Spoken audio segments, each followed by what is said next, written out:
the chairman of the Pratishthan, ladies and gentlemen,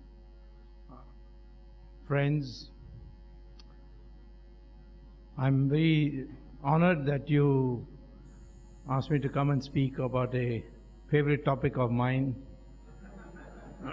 which is the decline of the Indian economy or destruction of the Indian economy in the last 10 years of UPA rule. We will, towards the end, I will speak about who's responsible.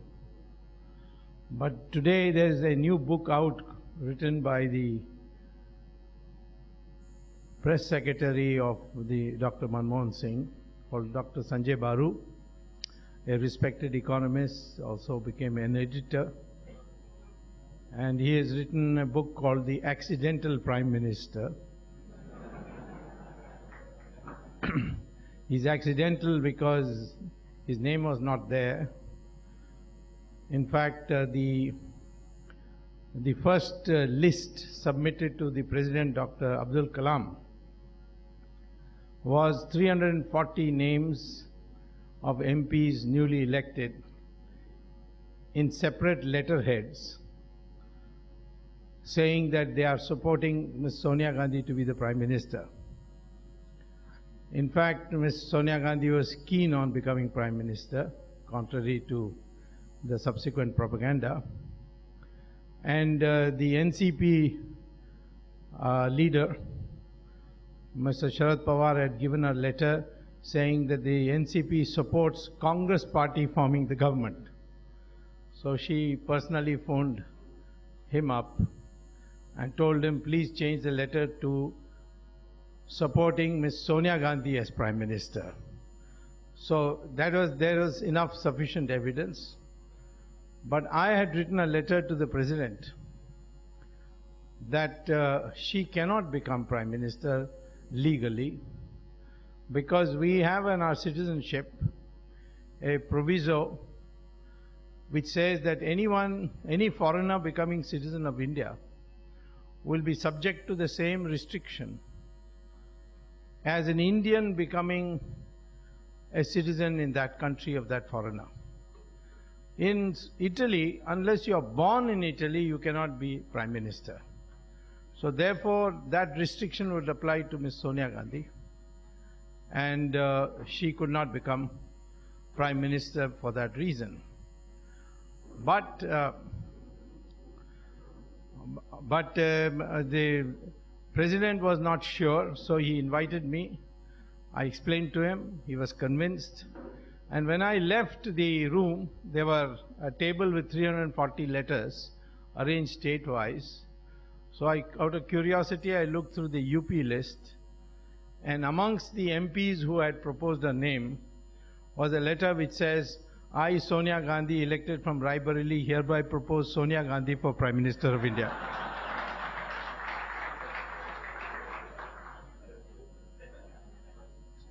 So Mr. Kalam was convinced of my argument, so he wrote her a letter at 3:30 saying, I had invited you to come and stake your claim at 5 o'clock, but now I have got a complaint from Dr. Subramanian Swamy, which I don't know the merits of, so I'm referring it to the Supreme Court. Till that time I cannot invite you to form the government. But you still want to discuss with me, come tomorrow at 10 a.m. Then next day she went, had a big quarrel with him, but he didn't yield ground. And finally he said, why don't you have somebody in the meantime as a Prime Minister who will listen to you? And so she found Manmohan Singh. Today we have a contrast. Manmohan Singh was Finance Minister of Mr. Narasimha Rao, and he is credited with performing a miracle in economic development by bringing economic reforms. So as Finance Minister he brought a miracle, but as Prime Minister he could not do anything. How can that be? That is because the economic reform package was, the blueprints were prepared by me in the previous government of Chandrasekhar, and I was also a cabinet minister rank position as the head of the GATT commission in Narasimha Rao's government. And it was Mr. Narasimha Rao who gave the political clearance and saw it through, and to him the credit should go. But unfortunately, Ms. Sonia Gandhi didn't like Narasimha Rao because of the reason that in 1991, when the results came out, the Congress party had got only 240 seats. So the family of Ms. Sonia Gandhi decided that she is a novice, and if she becomes Prime Minister now, she will not be able to run a minority government. So let us try to break other parties and make majority. But in the meantime, let us find some sick old man who will not live very long and make him Prime Minister in the temporary period. So they found a man who had 3 bypass operations, several heart attacks, diabetic, and that was Narasimha Rao, and made him Prime Minister. But unfortunately, no sooner he became Prime Minister, his health began to improve. And he just would not leave the Prime Ministership. So that's why she didn't like him and did not give him credit for the economic reform. The last 10 years has been total destruction of whatever we achieved in the 1990s. And I have taken statistics for your benefit out of the Planning Commission documents and the Finance Ministry documents presented to Parliament. For example, growth rate of GDP. Last year of NDA, 2004, the growth rate was 8.4% per year. In 2014, these last 3 months, compared to the 3 months of the previous, the growth rate is 4.8%. 8.4% to 4.8%. It has come down very sharply. Then the rate of savings, which is very important because economic growth is fueled by investment. Investment is savings plus foreign direct investment. So both of them together are called investment. So, but in India, about 95% of our investment is from domestic savings. So the domestic savings also has come down from 33% to 30%. And the industrial production has come down from a rate of 7.3% to -2% this last year. These are all statistics that I have not done research and produced. They are already in publications of the Government of India submitted to Parliament. In the 12th five-year plan document, they have given for statistics on the number of jobs created. The 5 years of NDA, 1999, 2002, 2003, 2004, these 5 years, the total number of jobs generated according to the Planning Commission documents is 60.7 million, which means about 12.1 million per year. While in the 7 years for which we have data for the UPA from 2004 to 2012, the total number of jobs generated is only 15.4 million, which means about 2.2 million per year. So in the NDA period, 12.1 million jobs were created per year, and in the NDA period, 2.2 million. So where is all this NREGA and MREGA and Nehru Rega and Raul Rega, and where is it all the money gone? It's all leaked on the way to the Congress party. Then the more dangerous thing is that the rupee has depreciated When the NDA left, it was 45 rupees per dollar. And in this last year, it rose to 67.7%. No, 67.70 rupees per dollar. Why it did fall so much, I will tell you in a minute. But just now I'm just giving you statistics to make it very clear, based on this government's publications, all these indicators are downwards. Then short-term debt, foreign debt. Short-term foreign debt means you have to suddenly, they can suddenly go out. There's no bar that it has to stay for 5 years, 10 years. Like foreign direct investment, it has to stay for a fixed period because they have to buy assets.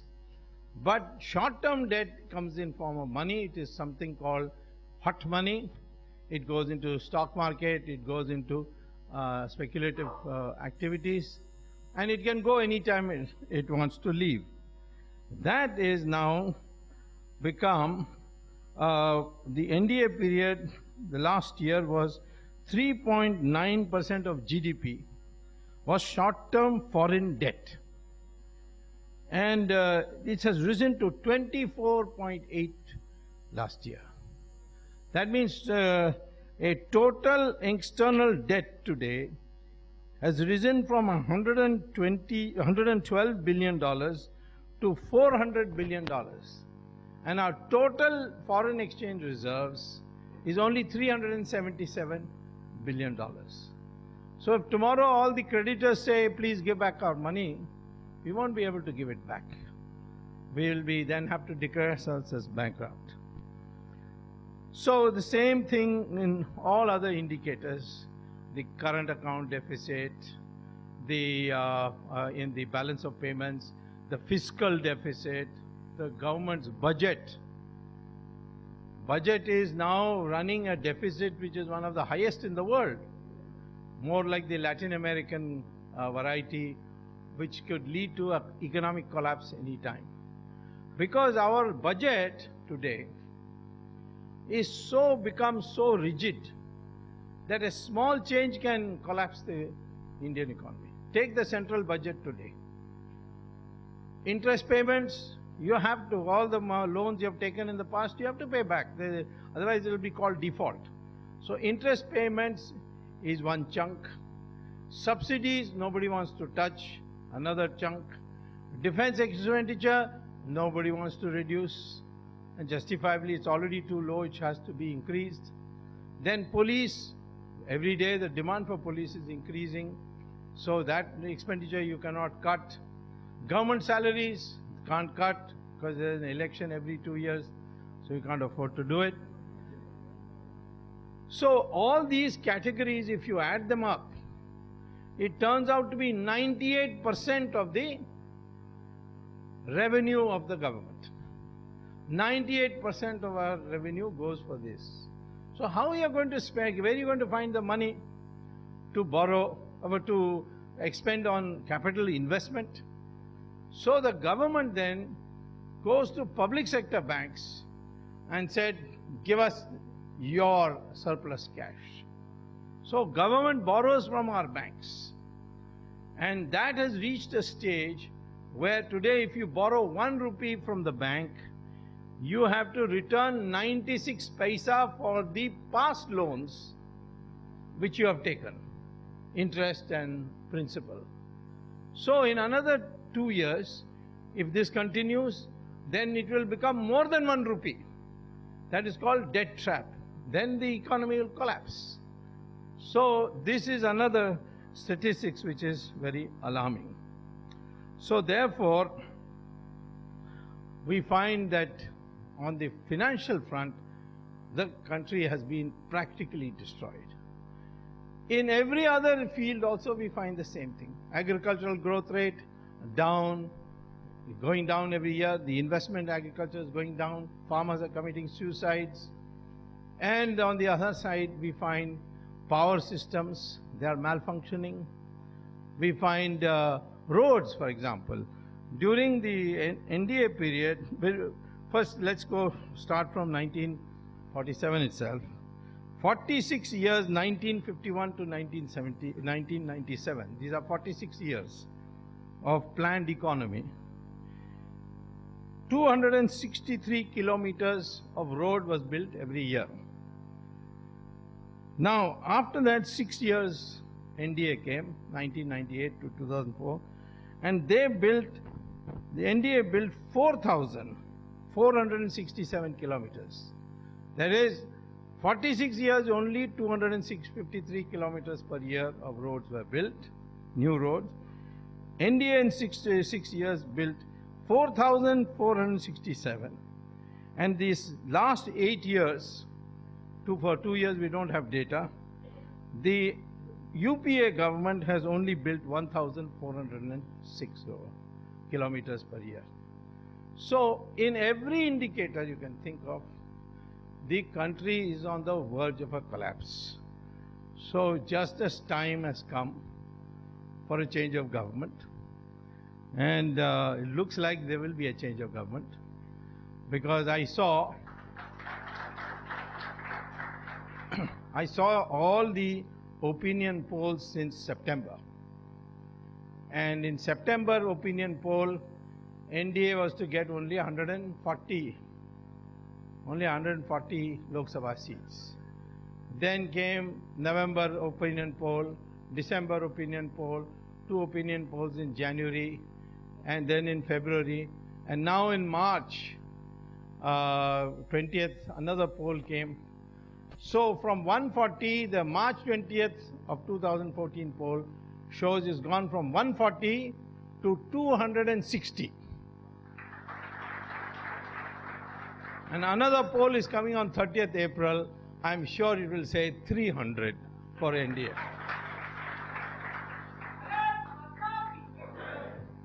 So I think what will happen now is that there is a possibility of change of government. And the question arises, and some of the questions circulated to me also are asking, what will the new NDA government do under the leadership of Narendra Modi? So there, before I answer that question, I will answer one excuse which the UPA gives. There was a recession in America, global crisis, and therefore it has affected us. If something good happens, they say we did it. If something bad happens, it's a global crisis, you see. Even Indira Gandhi used to use this excuse. Somebody said about corruption, she says it's a global phenomenon. If everybody is corrupt, we have to be corrupt. But the American crisis is totally different. What is the difference? Americans, you see, they were used to give liberal housing loans. And in America, you can get a loan for just 2% interest. In our country, loans are for 12% interest rate to 18% interest rate. And in America, you can get loans for 2% interest. And they were very liberal about giving to housing. So the bank, say, gives $100,000 as a loan to buy a house or build a house. So the bank's money of $100,000 is frozen in that loan. So some of these new MBAs, you see, who use computers and all, came up with a bright idea and told the banks, you are giving away $100,000 and collecting every month, you are collecting installments. We will give you $90,000 in one lump sum. 10,000 is our commission, and we will collect that installments from the house owner, the person who took the house loans. So bank was very happy. Our money will suddenly become liquid. 100,000 gone, all right, 10,000 minus 90,000 we have. So these investment banks made this proposal. This is called the principle of derivatives in finances. So the bank said, sure, we are ready for this. So once the bank got 90,000, they said, why should we keep it in the bank? Let's give another loan. So they gave another loan. Same people came back. All right, now for 85,000, 5,000 we will take, and the 80,000, we will give you 85,000, and we will collect the installment. So it went on like that, and many new investment banks came up in the process. So now the banks were giving, then these people were coming, and this process was going on, and suddenly the number of reliable loans, that is loans which could be reliably expected to be paid back, that began getting exhausted. But the banks had become greedy by then, so they decided to take bigger risks. Even people who could not afford to pay back the loans, or there was a risk that they will not pay back the loans. So went on, and that is what is called as the subprime loan. Prime loan is when you're sure that loan will be paid back. Subprime loan is you're not so sure. So they decided to take the risk. And George Bush came as president, and he removed all the restrictions. He said, no, banks should be free to give loans to anybody they want. They should not take, risk is their responsibility and all that.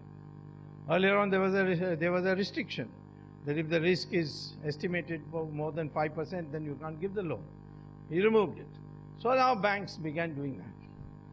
A small recession came to the American economy, and suddenly the people who got their loans later, they couldn't pay. So they said, we can't pay. So the banks, of course, were not responsible. Now the investment banks were responsible. So what could the investment banks do? They went and took the houses. But then they couldn't sell the house. And they couldn't maintain the house, because maintaining the house also would require money. And plus people are living there. You will have to throw them out. And that's a very painful process. So the investment banks started collapsing. So Lehman Brothers and others began collapsing, declaring bankruptcy. And they had branches in Europe. That also started collapsing. And that's how the American depression came. But it didn't affect India. Because in India we had a Reserve Bank governor called Reddy. And he said that not more than 20% of the loans of the banks can be given for real estate. Put very strict rules. So our banks were not in a position to give loans for real estate. And therefore they were protected. So nothing happened to any of our banks. American banks were collapsing, investment banks were collapsing, but not a single Indian bank collapsed. Then what happened? Why did we suffer? Because our crooked politicians, and we have many of them, mostly in UPA of course, they devised a new mechanism which nobody writes in the newspaper about, which is called participatory note. What is a participatory note? No other country in the world has a participatory note. But India has invented a participatory note. We are brilliant people, but if you use it for wrong purposes, then they can play havoc. So this participatory note is like this. Morgan Stanley, Goldman Sachs, US Fidelity Investments, in Europe or London or America, any Indian can go with a sack of dollars and put it on the counter, and he will give you a piece of paper. The fellow at the counter will give you a piece of paper, which is a participatory note. Your name will not be in it. There will be no serial number.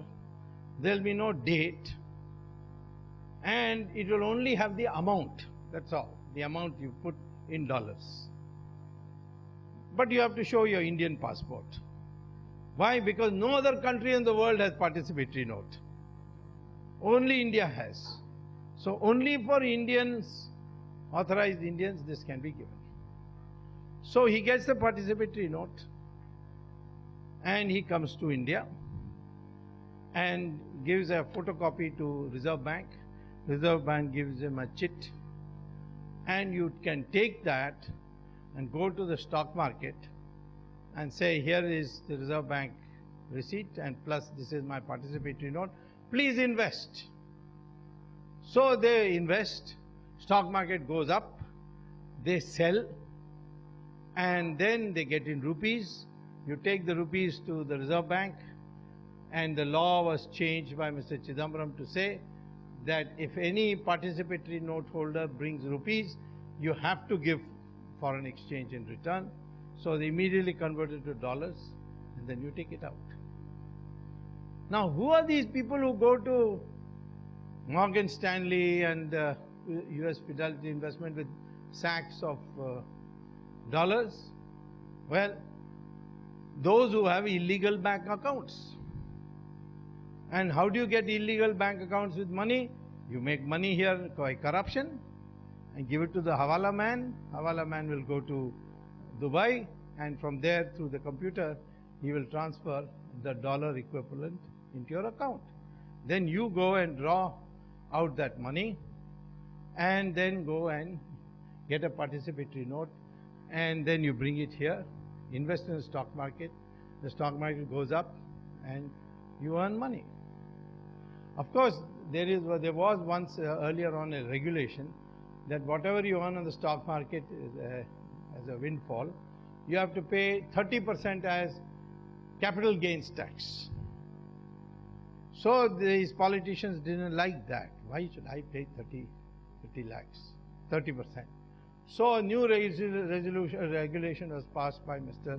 Chidambaram that if a Mauritius company invests in India, then poor Mauritius, they are all indentured labor from India and all.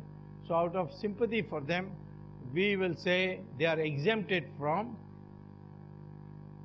capital gains tax. Now in Mauritius, you can register a company for $1, just $1. So the people with that participatory note come to Mauritius, they invest they set up a company, and the company comes and invests here. And as a consequence, they don't even pay these capital gains tax. Now what happens? When this money comes in, it is permitted also to go out quickly. If they had said if you bring in money, you can't take it away for 6 months, it would have been a different thing. But the law is that whatever money is come by participatory note can go out within 5 minutes without any restrictions. So all the politicians and top businessmen, they have converted a good part of their corruption money into participatory notes through the Hawala route, put in the bank and bring it here. I was surprised when I was doing this 2G spectrum scam. I found that all the 9 companies which got the license, spectrum license, all had an office in Mauritius. Then I checked further and found it was in the same street. Then I checked further, I found it was in the same building. Further checking showed it was on the same floor, in the same room. And the room was locked and there was no furniture inside. Bogus address. All our companies are opening offices in so that they can earn this. If they didn't have participatory notes, then they could not earn money on that black money. Because in Switzerland and other countries, if you deposit money on what is called as numbered accounts, they are called secret accounts.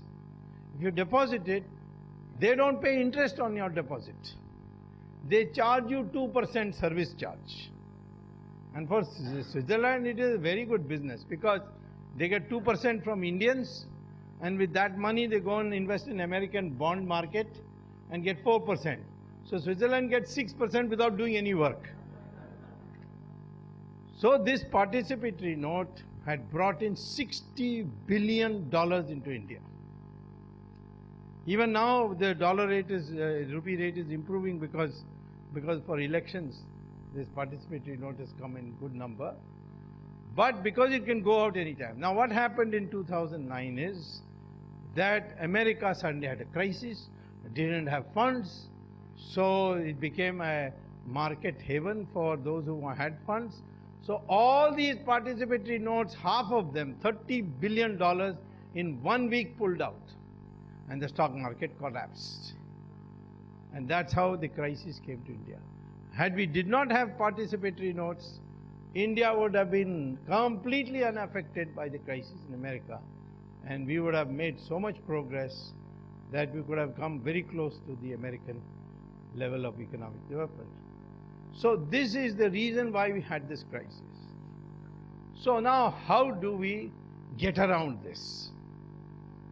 That is the question today. Tomorrow a government comes, Modi's government comes, what should it do?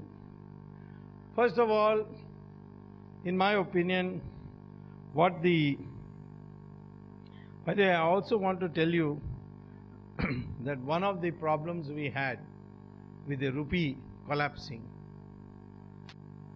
to 67.7% is that the government allowed, not government allowed, the government did not stop one son and one son-in-law from doing short selling of the rupee. The other word for short selling is called forward trading. Usually forward trading means I take $1 from you and say I'll return $1 10 cents in 1 year. So you get 10% on it, or $1 20 cents, which means 20% on it. And with that dollar you go and bet in the foreign exchange market by giving a loan of $1 and hoping that the price of the dollar will increase. Now, as a consequence, the price of the rupee falls. So in that case, you will earn something extra. After giving $1 20 cents back, you still have some money left. So the way to check it, because short selling is illegal, the way to check it is Reserve Bank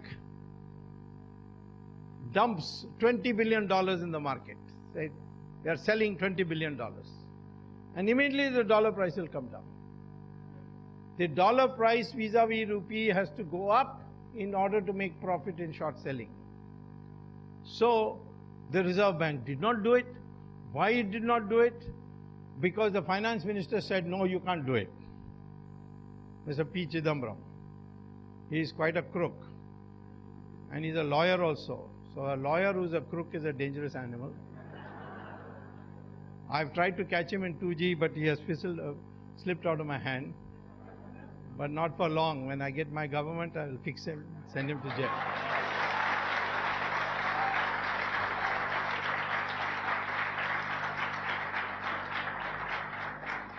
See how unpopular he is, he can't even contest in the elections.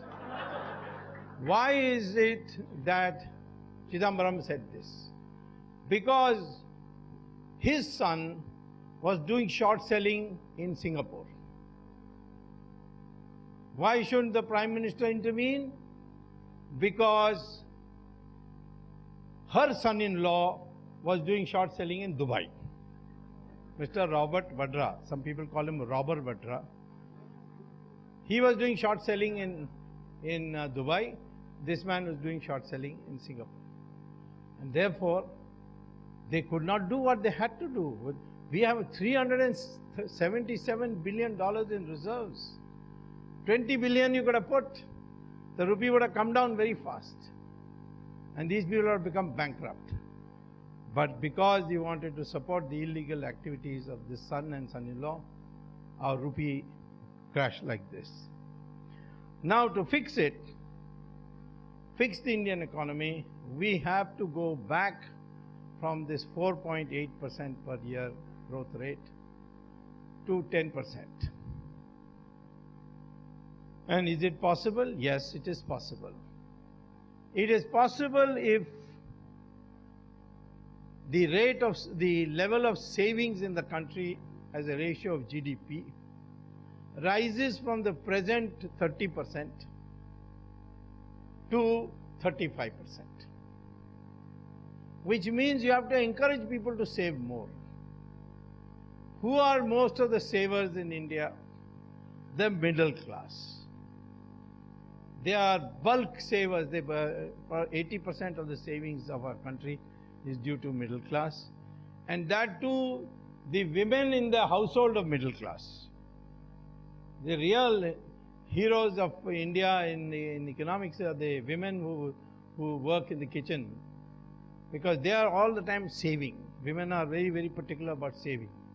And it is this savings which is giving the country so much saving. We are one of the highest rate of saving for households in the world.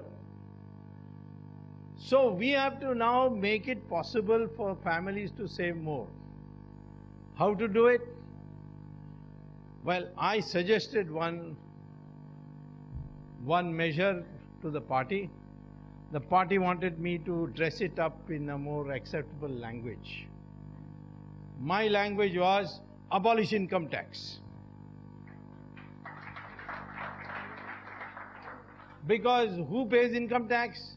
Rich have got chartered accountants, so no problem. In fact, Dhirubhai Ambani used to pay zero income tax till 1996. And G.D. Birla showed an income of only 18,000 rupees a year. Because they have trusts and they have exemptions, they have expenses, so everything is the chartered accountant takes care of. And the poor people, they are below the income tax level. So the people who are paying income tax, middle class, salaried class, young entrepreneurs, young professionals, small and medium industry owners, these are the people who are paying income tax. And they are harassed. Even if they wanted to pay, they will be harassed. So therefore, encourage them to save by abolishing income tax. Party said, people will say that our party is for rich people, so give it in different language. So I've given it in a different language. We will restructure our tax system, and we will raise the exemption limit to 5 lakh rupees a month.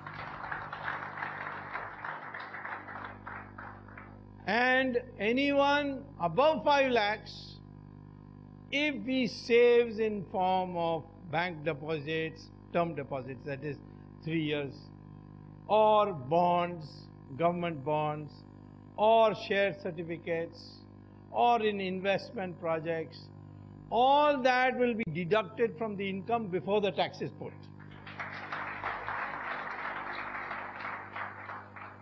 And the net result is the same, zero income tax.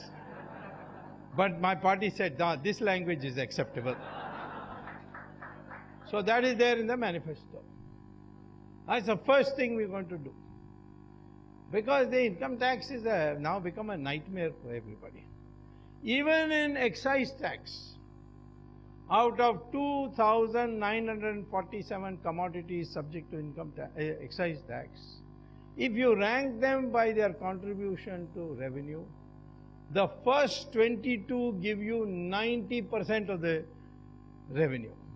So why waste time putting on the remaining?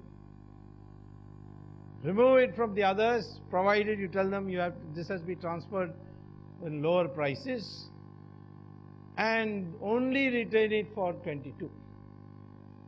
These are the tax reforms we want to bring, because it will enthuse the people. People will suddenly see their incomes going up. Of course, the chartered accountants will be unhappy, but then we'll give them other jobs to do. So first enthusiasm, then people say, where is the resources going to come from? If the income tax is gone, then budget, there are 2 lakh crore rupees coming from income tax. So I say, no, don't worry. There are other ways to earn resources for the government. What is the other way? The other way is auction spectrum licenses. When I found that the UPA government had given spectrum licenses at 2001 prices in 2008. In 2001 there were only 40 million mobile phones. In 2008, there were 700 million, 70 crore mobile sets. So the demand for spectrum had gone up. So the price of spectrum also went up.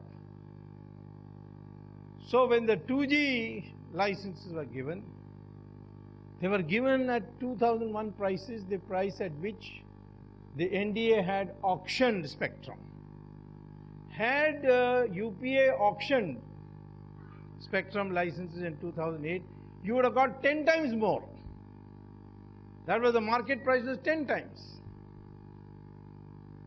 Now what is this 2G, 3G, 1G, 4G? Most people don't know. Even the Prime Minister doesn't know.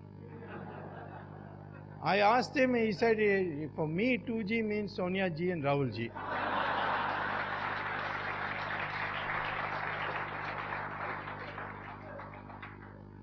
But you see, when the cordless phone came, that was 1G. G for generation, PD, as they say in Hindi.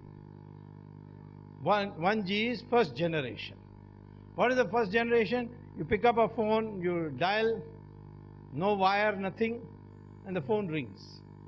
Because the communication is through a wave, sound wave, which has long cycles.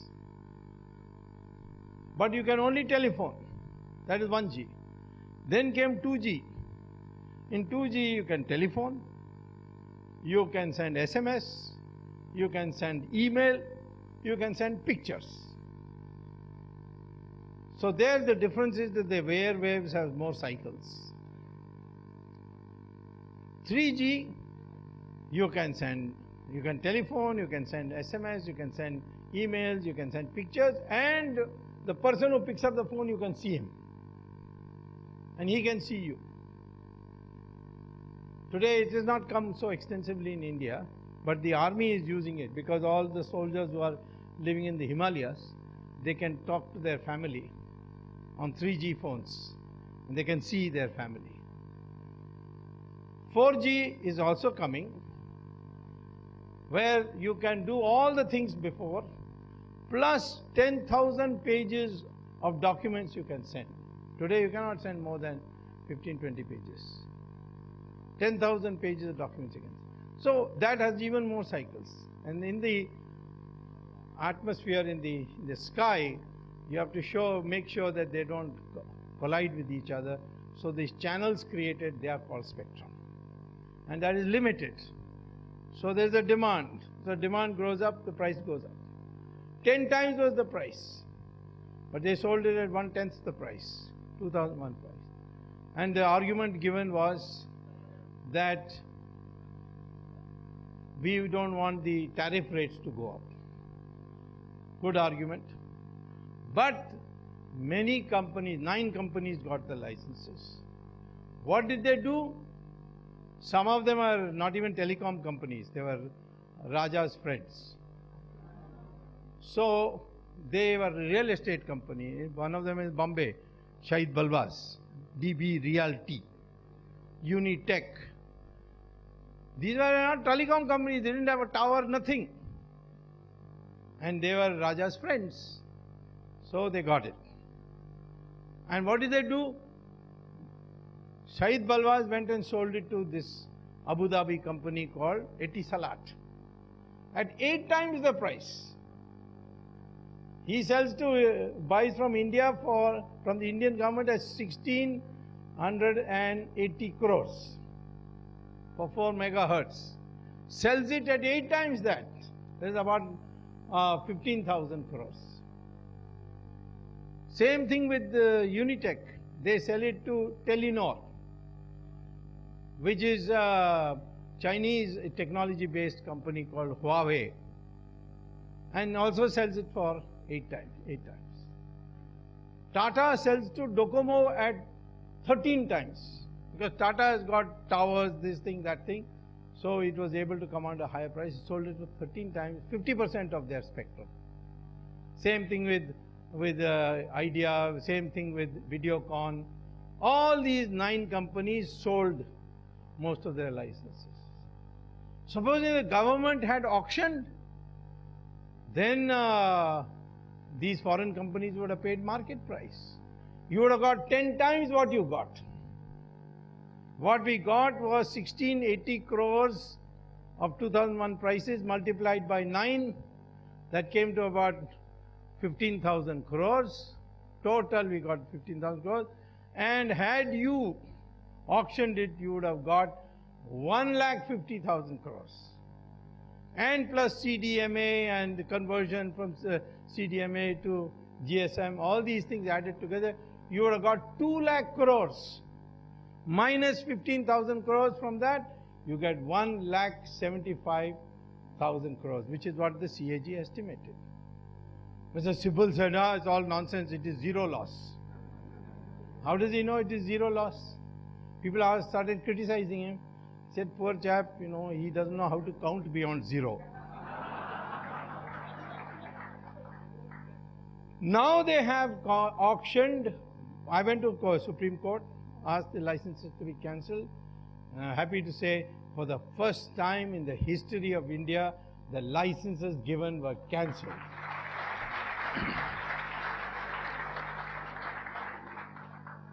Now the court has ordered them to auction. They have auctioned. They have not auctioned all together. They auctioned only 10%. And they got 68,000 crores in the first thing. And that was used in this budget. And this Chidambaram, who's a 420 number 1, he told Parliament, see, I have brought down fiscal deficit. How has he brought it down? They just use that money of the auction. So then one auction can give you 2 lakh crores. 3G, you will get 4 lakh crores. 4G, you will get 4.5 lakh crores. After that, 5G is to come. Every year you can get resources this way. What is the total income tax bill? 2 lakh crores. So 2G spectrum clears the income tax. 3G will give you more than the income tax. And then you also auction coal blocks. This case is going on in Supreme Court. They're going to cancel that coal block allocation also. And if you auction coal blocks, instead of giving away free, you will get 11 lakh crores. And you can auction for the next 15 years, every year. 11 lakh crores. That means 5 years income tax over. More than 5 years. Oil fields which has been given free to Ambani's, auction that, you get 24 lakh crores. If you bring all the money that is deposited abroad back, you will get 120 lakh crores. Can you get it back? Of course you can get it back. What do you have to do? Use the United Nations resolution of 2005 on terrorist financing, issue an ordinance. New parliament issues ordinance. There are 70 countries which do secret banking. All these 70 countries should be given a copy of the ordinance that all Indian accounts are hereby nationalized. If anybody can prove that the account is opened fairly, if anyone can prove that the money deposited is legal, we'll return the account. You will get it back. Why can't the present government do it? Because their accounts are there. How can they do it? So you can get 120 lakh crores of Indian money come back. No shortage of resources in this country. This is a myth that has been spread. So therefore I am saying to you that to raise the level of savings, encourage people to save more. Shortage of resources, none. And use this money for good things. All the surplus money. Agriculture. It is the most important sector potentially. India can become the global agricultural power. Why? because we are the only country where agriculture can be carried out and carried on 12 months of the year. America, 5 months snow, can't do. Europe, 5 months snow, cannot do agriculture. China, for most parts of China, 3 months snow. India is the only country where you get sunshine, water, weather, for doing 3 crops a year. Today we are only growing in 25% of the land more than 1 crop. 75% is lying waste for 2 crop seasons. What do we need to do? Give good seeds, ensure water, see that everybody gets water, electricity, and the agriculture boom. Is this realistic? Of course. This is what Narendra Modi did in Gujarat. He was having growth rates of 1.5% in agriculture. Today it is growing between 11 to 12% per year for the last 6 years in a row. What did he do? He went and told the farmers, I'll give you 18 hours of uninterrupted electricity with a voltage fluctuation of only plus minus 5 volts. Why voltage fluctuation? Because you have irrigation pumps and the fluctuation is too much, it burns. So the farmer loses. So therefore, we need to ensure water, electricity and so on. And these farmers can grow 3 crops a year. Yield per acre in India, lowest in the world.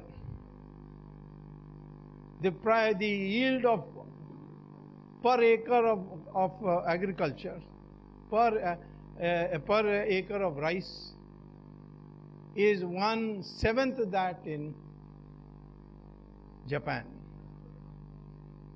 It's wheat 1/4 in United States. So in all the crops, India's agriculture is the lowest. Yield is the lowest. So what do we need to do? Give water, fertilizer, everything. It will increase the yield.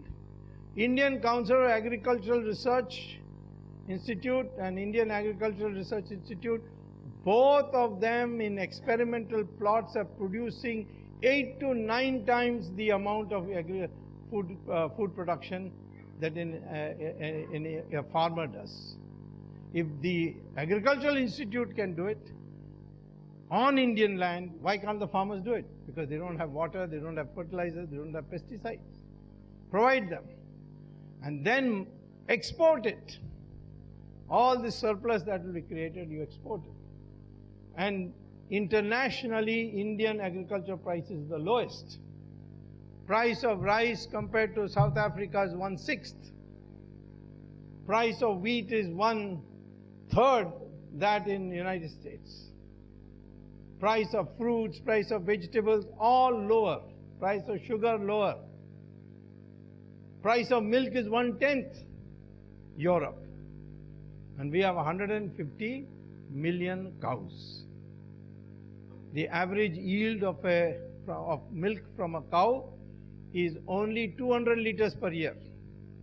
In Israel, because they feed their cows well, each cow gives you 11,000 average, 11,000 liters per year. So if 150 million cows give you 11,000 liters per year, how much milk you will have? You can have bath in milk. All you need to do is pasteurize it, bottle it, put it in cold storage, send it to Europe for sale. We have neglected agriculture. This is the great fault of Jawaharlal Nehru. Mahatma Gandhi had said in 47, Sardar Patel had said, our agriculture has been bled by the British. See, in 1857, when Rani Jhansi led what Savarkar correctly called as the first war of independence. The British call it mutiny, to degrade it. But the correct is that it was a rebellion, all India rebellion. Right from Tamil Nadu to Kashmir, there was a rebellion. Not only in Meerut, as they are trying to make out. And this rebellion was financed by the Indian farmers. They collected the money, they collected the manpower and gave it to our Rajas and Ranis. So the British, after crushing it, said that this is a dangerous part. So we must break the back of the farmers. So what they did was they got hold of all the criminals and made them into zamindars and said, you have the power to collect as much money as you want, provided you give this much amount for running our administration without fail. And if you default, then we'll remove you and appoint somebody else. So these zamindars had the power to collect as much they wanted, plus if the farmer failed to pay, to take away his land. If the farmer didn't have land, he had already lost it, then his brother's land. All this power they were empowered, and they bled agriculture. And by 1947, it was completely bled. But Jawaharlal Nehru wanted to have the Soviet economic model. It was unsuited for India. He didn't. He was not ready to listen to anybody. And after Mahatma Gandhi was assassinated and Sardar Patel died, he became a law unto himself. The only person he ever thought of listening to was Edwina Mountbatten, but nobody else. So he brought this Soviet model. What is this Soviet model? Extract resources from agriculture, use it for industrialization. There is no resources to extract. So the Soviet model very first immediately produced a foreign exchange crisis because there was no export-import, and then a food crisis in 1965. And then that time Lal Bahadur Shastri decided that he would use this international research on seeds and so on, and Green Revolution was created by just 10% of our farmers, and we became self-sufficient in food grains. After begging for food from America on PL 480, thanks to the Green Revolution, we were saved. Just that little amount. Today you make our agriculture, invest it, put cold storages, small airports, feeder airports, efficient shipping, packaging. You can convert this into a global sector. So this is one thing we want to do, and this is what needs to be done, because even today 60% of our people are employed by agriculture. So they must get jobs. And then put in industry like food processing, canning, making jams, preserving foods, fruits. These kinds of things gives you employment. Textiles, all these things which depend on agriculture can become a subsidiary industry. This is the way to do it. Now, one of the problems we have in our country is our dependence on foreigners for certain essential items like crude oil. You want petrol, you have to get oil and then refine it. And these Arabs, you see, all they do is dig a hole in the ground, oil comes out, they raise the prices, and we have to pay. So we have to find some way now to ensure we get power supply for every part of India, 24 hours a day. And we must be free from this oil, because 86% of our oil is coming from abroad. Can this be done? Yes, it can be done. There's a new invention called hydrogen fuel cells. Toyota car is going to start production for hydrogen fuel cells from 2015. I mean, cars driven by hydrogen fuel cells. It's like a battery.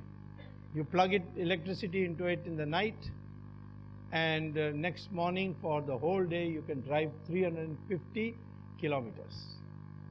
And if you have, instead of petrol stations, you have recharging stations, then it will be like any other car.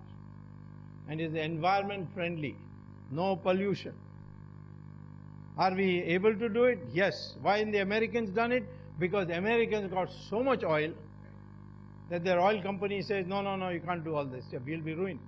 Because Americans went to Iraq and stole all the oil and put it in silos in the ground.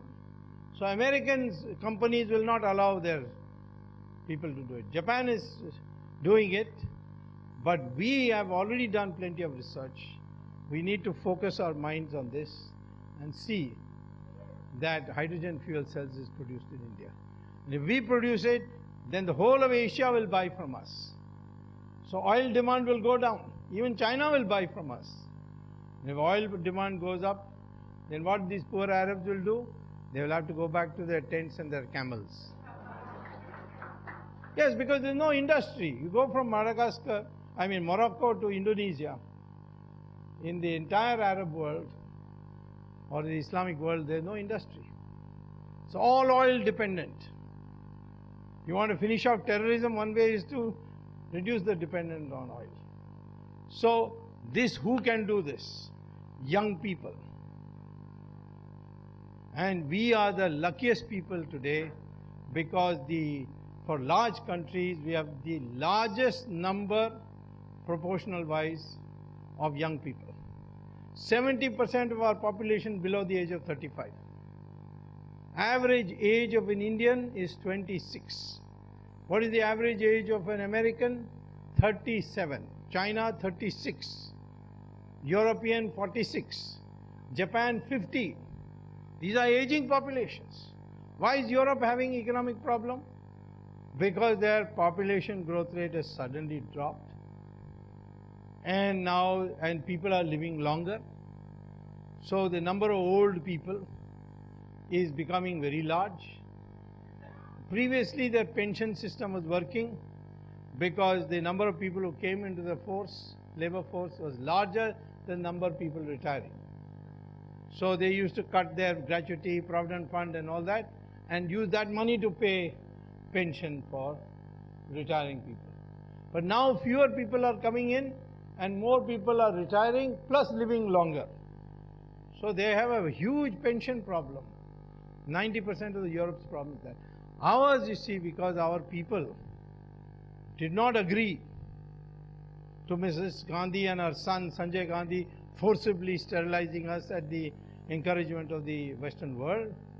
And in fact, throughout Mrs. Gandhi in the 77 election, this being one of the causes, our population growth rate is coming down slowly. It is coming down, but it's not coming down fast like China. And therefore, we today have such a large number of young people. And these young people have to be given high quality education. They have to be told to become innovators, find new ways of doing things. We have got 60% of the world's thorium. In another 20 years or 25 years, there will be no uranium in the world. So the Americans have already started research on thorium. But we have got 60%. So this 60% thorium must be used for power systems in our country. There are 3 cycles. We have already mastered 2 cycles. And the 3rd cycle, if we master, then we can set up thorium reactors. And India can become self-sufficient in power, electric power by use of thorium. And we can even sell it to our neighbors. A huge surplus. These are some of the things that we can do. And this is a way, for that it needs focus. That's why in our manifesto we have said, innovation will be given focus. Congress party doesn't use innovation and all that. They only talk about NREGA and MREGA and all that. Can't blame them. Most of them are not well-educated people. They claim to be. The Nehru family claimed that, see, I have always been a little puzzled. Dr. Ambedkar went to Columbia University in 1916 and he got a PhD in economics. I've read his thesis, excellent thesis. Even today it is worth reading. Then he went to England and got a law degree. Then he came to India and then he led the discussion on the Constitution in our Constituent Assembly. And all congressmen call him Bhim Rao. Jawaharlal Nehru went to Cambridge University and there he failed. But those days, those who came from colony and came from the upper class, the Cambridge University had devised a new degree which now they have abolished it. It is called gentleman pass. So Jawaharlal Nehru got gentleman pass. He came back to India and everybody started calling him Pandit Ji. You can call Ambedkar Pandit Ji because he's got PhD and law degree. How can you call Jawaharlal Nehru is gentleman pass Pandit Ji? Shows some weakness in ours in this family. This family is such that nobody has passed college exams.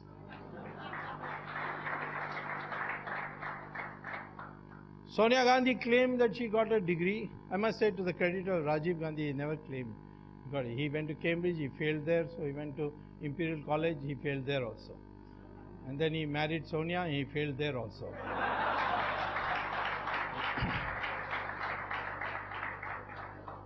Sonia Gandhi in her affidavit put, educated in the University of Cambridge and got a degree in English. By chance I had gone to give a lecture in the Department of Economics in Cambridge University, and at dinner time I asked them what kind of student she was. They said, she was never a student here. I said, really? Can you give this to me in writing? They said, you give us a letter, we'll give you in writing. So I immediately wrote by hand a letter, and they gave me a letter from the registrar. There's no such student. Of course, I put all the names. Sonia Gandhi, Sonia Maino, Antonia Maino, Edwige Maino, Albina Maino, Antonia Maino. All the names I put. And they said, no, there's no such student. So I came back, and that time the NDA was in power, and Manoj Joshi was the speaker. So I gave it to him. I said, see, I got this letter, and she has put in her affidavit as a candidate. And also in the Parliament Who's Who, she has said she's got a degree in Cambridge, University of Cambridge. No, she studied in the University of Cambridge and got a degree in English. But the university says no such student.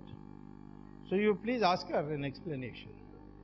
So he sent the letter to her, and she replied back, it was a printing mistake. Then he said, how can it be a printing mistake? This is we printed whatever you said. She said, no, I meant typing mistake. And Manoj Joshi asked me, now what shall we do? I said, how can this be a typing mistake? Whole sentence. Educated in the University of Cambridge and got a degree in English. I mean, typing mistake, one comma, full stop, that can be a typing mistake. So he said, then what shall we do? I said, send it to the Guinness Book of World Record for the longest typing mistake in history.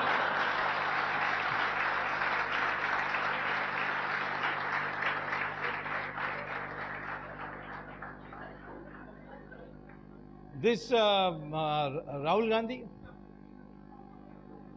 he went to Doon School. There, senior Cambridge got through on rifle shooting, And then he got on rifle shooting quota, he got sportsman quota, he got into St. Stephen's College. Plus that he was a Christian, so they gave preference also. He failed in Hindi there, dropped out. Rajiv Gandhi was my friend, and he was one day telling me, this boy needs to study abroad. Can he go to Harvard? I said, no, see, his grades are very bad. I will not take him. He said, no, there must be some way. So there's only one way. You donate $10 million, they will give him admission. But once he gets admission, then he has to work as hard as any other student. Otherwise, they'll throw him out and keep the $10 million also. So he said, no, this environment is not good. So if he goes to Harvard, he will improve. So somebody, I think the Hindujas, put $10 million and he got admission. 4 months he was thrown out. And he then went to I don't know where. And now he comes and tells Arnab Goswami, I've been to University of Cambridge and I've got an MPhil degree. Now, MPhil degree, you have to pass an exam, then you have to write a thesis.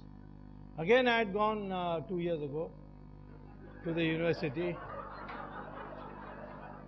And I went to the Department of Economics. I said, is this fellow a student here for MPhil?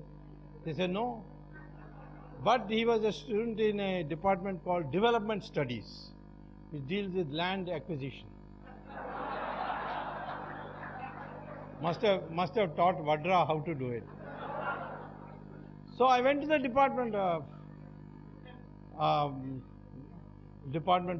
Development Studies, and there I found everything being shut down. They said, what happened? They said, no, we are not getting any more students, so we are closing down the department. But then I said, I've come to look for Mr. Rahul Gandhi, whether he got MPhil. See, if he got MPhil, he should have a thesis. If he has a thesis, it should be in the library. So I went to the library, couldn't find the thesis. Then I came back and told the department chairman. Department chairman said, okay, then he must have taken the exam. He looked at the exam, there was no exam. I mean, no record of the exam.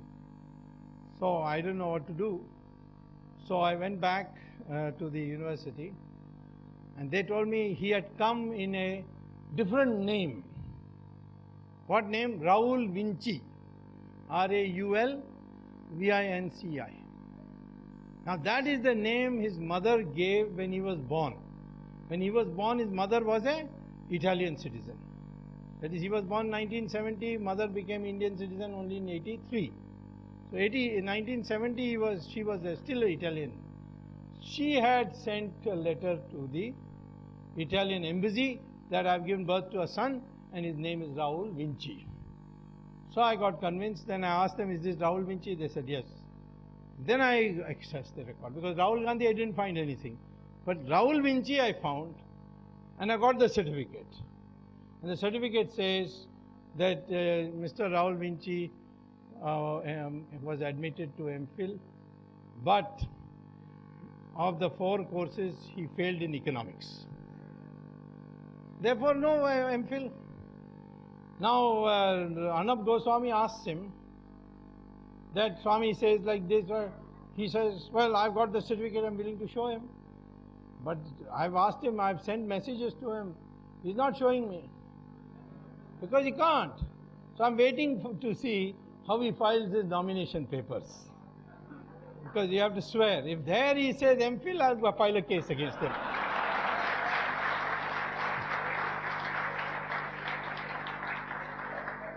Incidentally, Mrs. Sonia Gandhi has filed her nomination paper without claiming she was educated in the University of Cambridge. In fact, she only studied 5th class. That I found out. And then she went to England to learn some English so that she could get a job. And I've always asked the Congress party people. You say that, for instance, yesterday also in a debate with in NDTV, Mr. Digvijay Singh was the other debater, and he said that Narendra Modi did not declare his wife before now he's declared a wife. So I said Sonia Gandhi claimed that she was educated in Cambridge, and we found that was a lie. And now we don't know where she was in England from 1963 to 68. So I wanted to know how she supported herself. Because she was 5th class, so she must have worked somewhere. Even today, congressmen are too embarrassed to tell me where she worked from 1963 to 68. And I am also a little ashamed to tell you, so I will not tell you. Poor Rajiv Gandhi got caught with her. So now I am saying to you, how can these people ever bring about economic change? For economic change, you need some dedication. Master Narasimha Rao was a highly educated man, completely dedicated. He could use people, he even got work done out of Manmohan Singh. People say, why is it that Manmohan Singh cannot take decisions? He is a Prime Minister of the country, what powerful chair it is. Well, I tell people, have you ever been to a circus? In a circus, there is a cage, 5 lions there, strong, well-fed lions. One thin ringmaster will come in, close the gate and go in. And then he will order the lions, climb up. They will all climb up. Open your mouth. They will all open your mouth. He'll put his head in each of them. I wondered always when I was a little boy, why these lions don't bite him, bite his head off. Because they have been brought up that way. From the cub stage, they have been brought up to obey orders. So even though they have so much strength, they don't know. But they only know how to obey orders. And you know, in Sanskrit, lion means sing. So Manmohan Singh is also a circus sing, you see. He has been learned, he has been taught like that, to obey orders. And he cannot take a chance. The only good thing Manmohan Singh has done in these last 10 years is not resign his job, because had he resigned, then Rahul Gandhi would have become Prime Minister. That would have been a disaster for the country.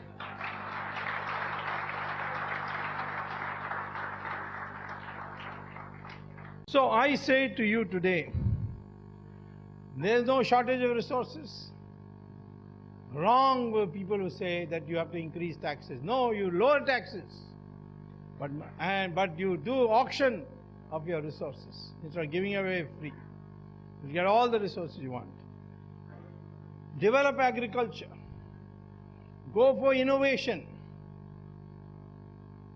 And then help people to increase their savings by reducing the load of taxes on them.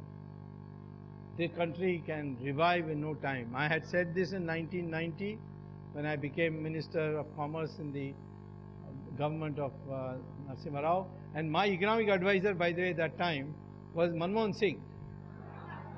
He was at that time a bureaucrat, and he was appointed as an economic advisor. And he was a good man, because whatever he dictated, he wrote it down very carefully.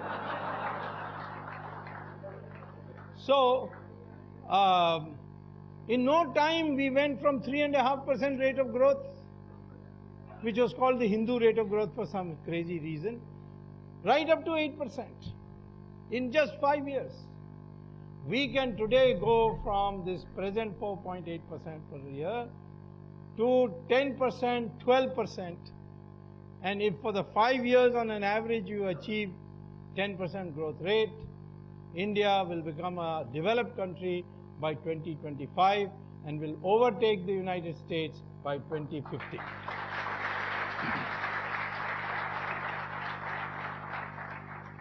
So all it requires is resolve. We can solve the problem of corruption by having efficient way. First of all, you must catch big people, not small people, policemen and all that. Catch big people, so then everybody gets afraid. If it can happen to them, it can happen to me. Second is, we must change our philosophy. I had a student called Rajat Gupta. He went to America, did wonderfully. I in fact gave him a recommendation to Harvard Business School. And what happened? He went there, made a lot of money, and then suddenly he did illegal things because of greed. We must learn from our Sanatan Dharma that money is not an indication of social status.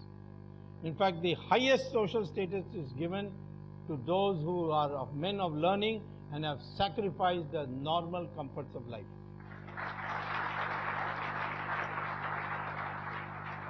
Americans used to ask me, how can you follow Mahatma Gandhi? I said, why? He said, you're not properly dressed. So how can you follow him? I said, why in your country leaders have to be properly dressed? He said, yes, must have a lovely tie, suit, boot, shining shoes. Otherwise we will not accept them. It is true. In our country you have leaders simply dressed. Our spiritual leaders, they have only one piece of Bhagavad Kapda, and everybody worships them. You see their spiritual leaders, the Pope, satin gown, diamond necklace, ruby necklace, and then his cap is full of jewels. Their society is a one-dimensional materialistic society, and that produces greed. It doesn't produce happiness. If it produces happiness, why rich Americans are coming to Sri Sri Ravi Shankar's ashram and Baba Ramdev's ashram? Looking for happiness. Happiness is what Deen Dayal Upadhyaya had once said. It has to be a harmonization between material prosperity and spiritual advancement. That is Sanatan Dharma. And then there will be no greed. And if there is no greed, there will be no corruption. Of course, you must catch people who are corrupt. There are always bad people in society. But the society should not develop a view that the more money you have, the more status you have, which is now developing in our country. That has to be checked. And that's why people are being corrupt also. So we can transform India, but it requires dedicated leadership.